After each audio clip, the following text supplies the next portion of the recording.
Hello दोस्तों, आपके अपने यूट्यूब चैनल सहज मैथ्स स्टडी में आप सभी का स्वागत है। और आज हम सीखेंगे ब्याज निकालना, जिसमें हम साधारण ब्याज, चक्रवृद्धि ब्याज दोनों को समझेंगे कि साधारण ब्याज क्या होता है, चक्रवृद्धि ब्याज क्या होता है।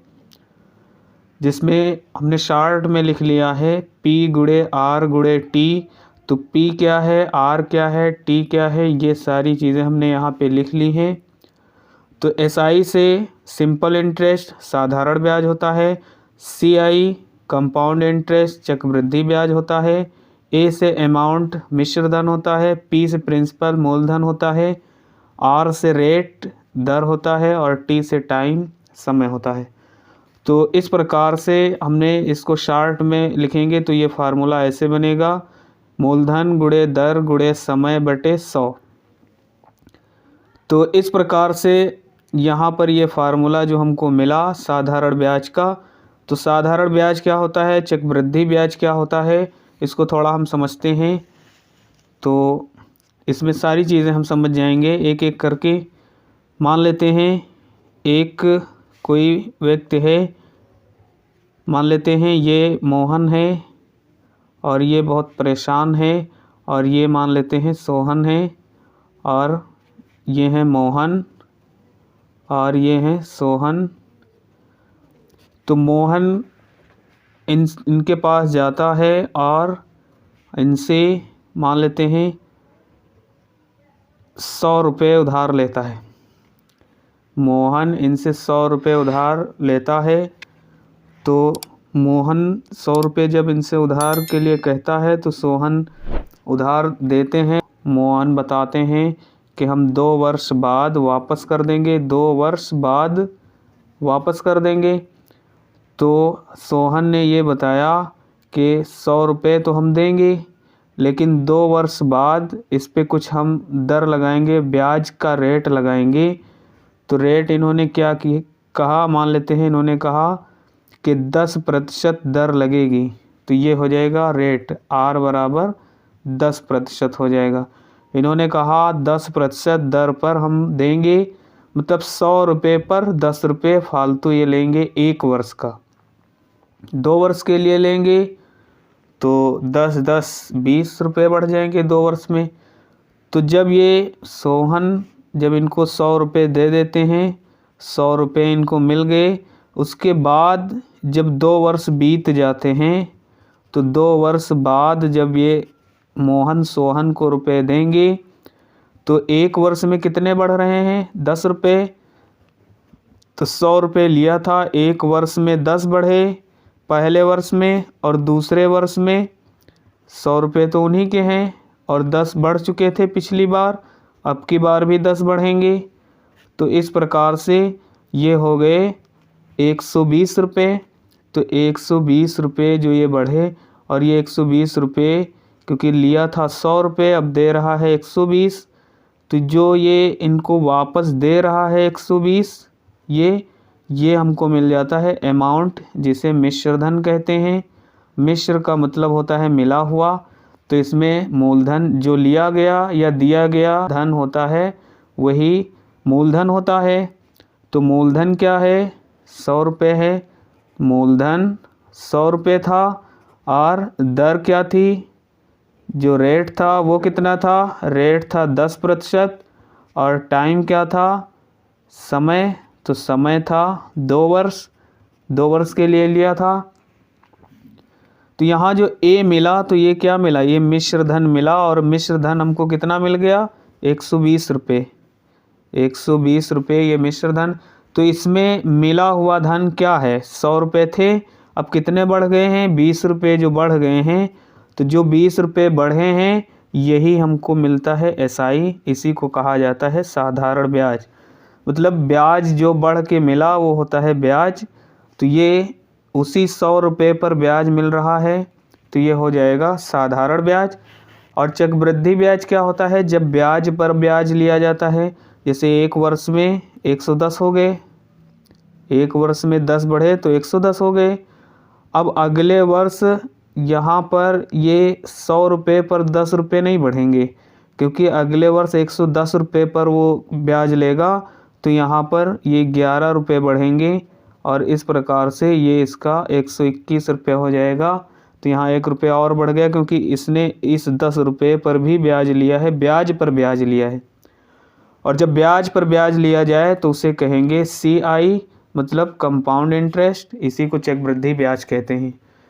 और मूलधन क्या है, दर क्या होता है, समय क्या है, मिश्र धन क्या है, साधारण ब्याज और चक्रवृद्धि ब्याज, सारी बातें यहाँ से समझ में आ गई होंगी। अब हम देखते हैं, इसके कुछ सवाल लिए हैं, उससे समझते हैं कुछ सवालों से। साधारण ब्याज से भी और चक्रवृद्धि ब्याज से भी हमने सवाल लिए हैं, तो सवाल से समझते हैं। तो यहाँ पर ये फार्मूला है साधारण ब्याज का, मूलधन गुणे दर गुणे समय बटे 100। तो इस फार्मूले में जब इसके अनुसार हम निकालेंगे साधारण ब्याज, तो हमको ये सारी बातें धीरे धीरे समझ में आ जाएंगी। तो हम पहला सवाल देखते हैं। यहाँ पे हमने पहला सवाल ले लिया है। तो पहला सवाल क्या है, श्याम ने 800 रुपये 10% वार्षिक ब्याज की दर से बैंक से लिया, तो 2 वर्ष बाद वह कितने रुपए लौटाएगा, ब्याज भी बताओ। तो यहाँ पर 2 चीज़ें बताना है। तो पहले हम लिख लेंगे P बराबर, तो P बराबर है 800, जहाँ P क्या है, P है मूलधन। उसके बाद यहाँ पर दर क्या है, यहाँ लिख लेंगे दर बराबर क्या है, दर है 10% और दर मतलब होता है R। उसके बाद है कितने वर्ष के लिए, 2 वर्ष के लिए, मतलब ये हो जाएगा टाइम हो जाएगा 2 वर्ष। और टाइम को क्या कहेंगे, समय। और हमको बताना क्या है, ब्याज भी बताना है और कितने रुपए लौटाएगा।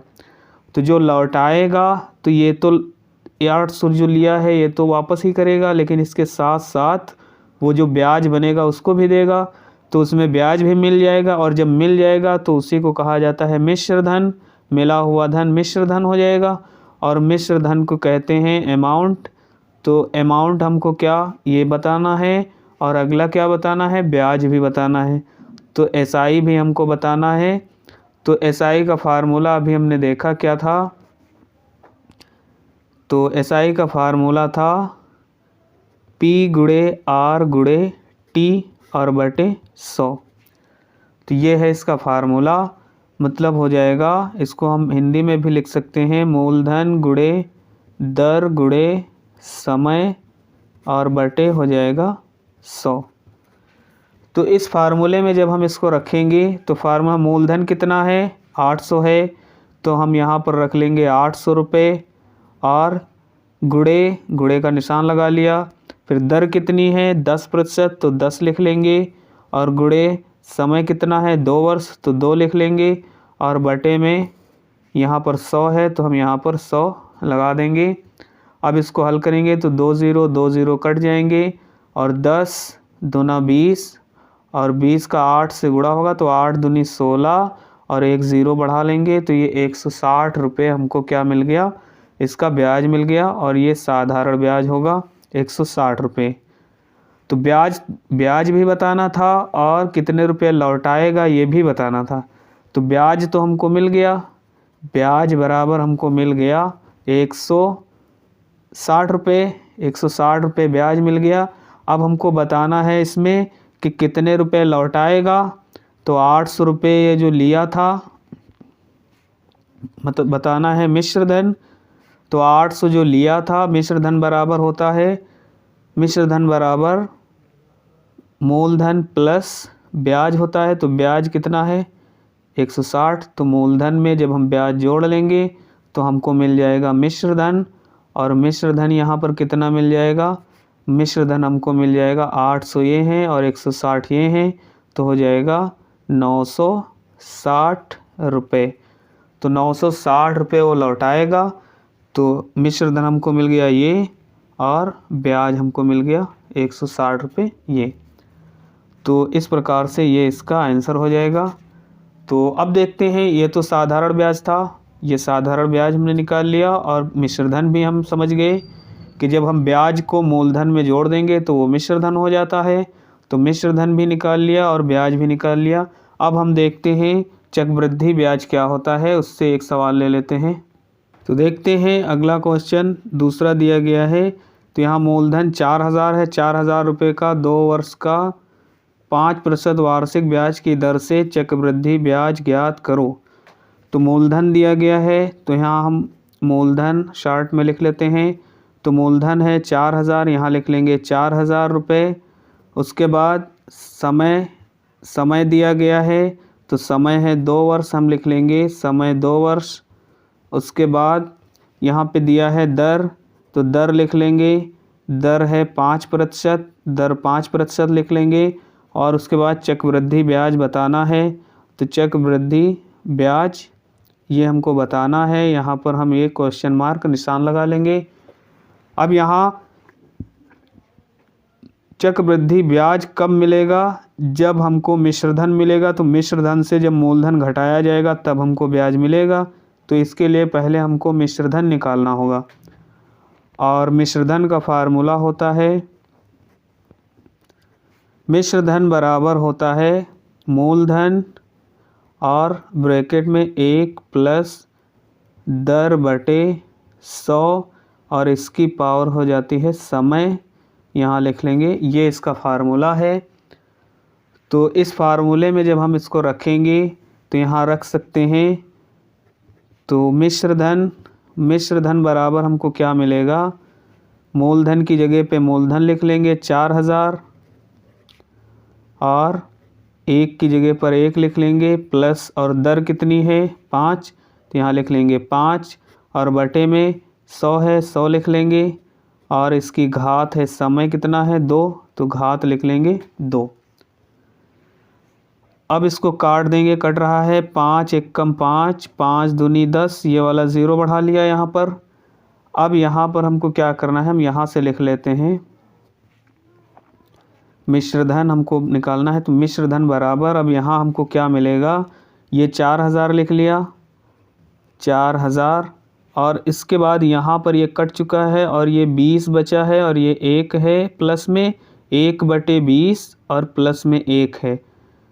तो यहाँ पे हमको क्या करना होगा, 20 और प्लस 1 इनको आपस में गुणा होगा, तो 20 एकम 20 मिल जाएगा, और प्लस लगा है ये 1 है, तो 20 एकम 20 और 1 ये जुड़ जाएगा। जब यहाँ माइनस होता है तो घट जाता है, लेकिन प्लस होता है तो जुड़ जाता है। 20 एकम 20 और प्लस 1 तो 21 हो जाएगा। तो हमको यहाँ मिल जाएगा 21 बटे नीचे 20 है तो 20 लिख लेंगे, और इसकी घात है 2, इसलिए घात यहाँ पर 2 लिख लेंगे। अब हमको मिश्रधन बराबर क्या मिलेगा, यहाँ पर 4000 है, 4000 लिख लेंगे, और गुणे 21 की घात 21/20 की घात 2 है, इसलिए 21/20 गुणे 21/20 को हम 2 बार लिख लेंगे। अब यहाँ पर हमको इसको काटना होगा। तो जब इसको काटेंगे तो हमको 1 0 1 0 ये 2 0 काटे, तो इसलिए यहाँ 1 0 1 0 2 0 यहाँ भी हमको काटना होगा। फिर 2 एकम 2 और 2 दूनी 4, ये वाला 0 बचा है यहाँ बढ़ा लेंगे, और फिर 2 एकम 2 और 2 दहम 20 हो जाएगा। अब 21 का 21 से गुणा करेंगे और गुणे 10 है, तो मिश्रधन हमको क्या मिल जाएगा, ऊपर है 21 गुणे 21 और गुणे यहाँ पर 10 है, तो गुणे 10 हो जाएगा, और बटे में क्या है 1 है, तो बटे में 1 एकम 1 ही रहेगा। तो यहाँ पर हमको मिश्रधन के रूप में क्या मिलेगा, 21 का 21 से गुणा होगा तो हमको 441 मिलेगा, और जब गुणे 10 होगा और बटे में 1 लिखा नहीं जाता है तो बटे में 1 नहीं लिखेंगे।